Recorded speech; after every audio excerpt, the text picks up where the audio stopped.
Barokahna sekolai. Ada yang bertanya sama saya ketika saya berbicara di suatu majelis. Mengapa sekarang ini sepertinya sekolah kehilangan kesaktian untuk membentuk hati anak-anak kita? Ini pertanyaan dan bukan pernyataan saya.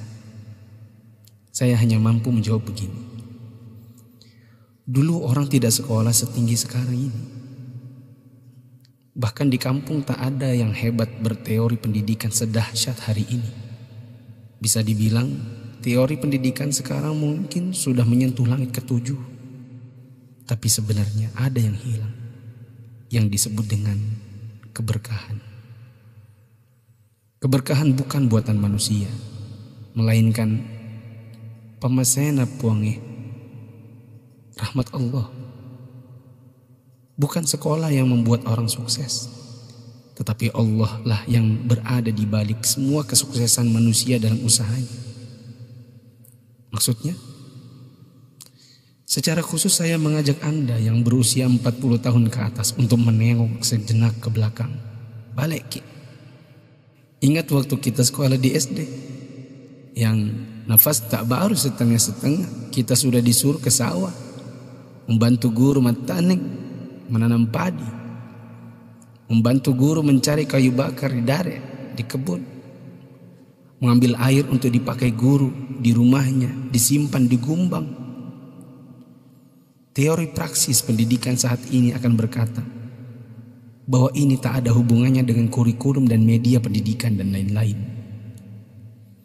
Kita disuruh mengerjakan pekerjaan oleh guru yang seakan tiada hubungannya dengan akademik. Bukan itu saja, bahkan mungkin kita pernah menjaga jualan guru. Tak hanya itu, kita kalau dipukul oleh guru hingga setengah hidup, atau masengok, mimisan, akibat pukulan mistar kayu guru dan jangka pelingkar yang ujungnya runcing. Disinilah intinya.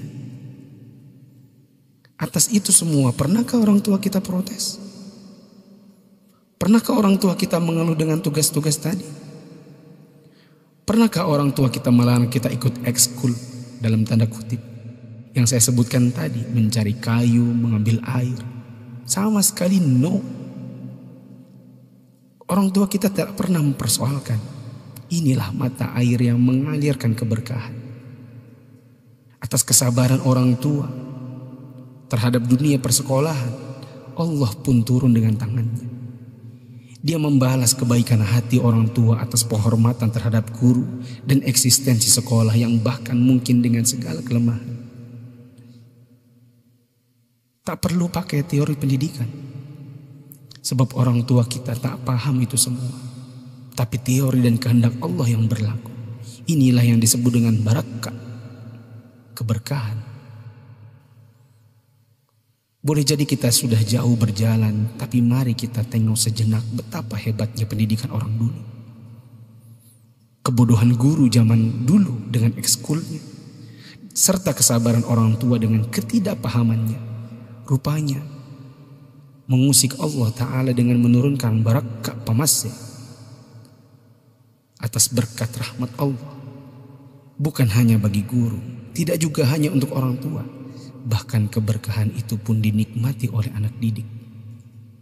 Tengoklah sekarang, orang tua memenjarakan guru, anak memfitnah gurunya, dicubit bilangnya ditempeleng, diajari katanya dicaci maki, dinasihati lapornya dihina, ditegur ujarnya dipermalukan. Bagaimana mungkin berkah Allah bisa datang?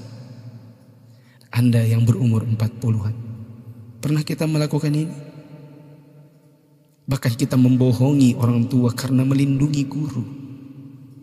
Kalau perlu orang tua tak perlu tahu apapun keadaannya.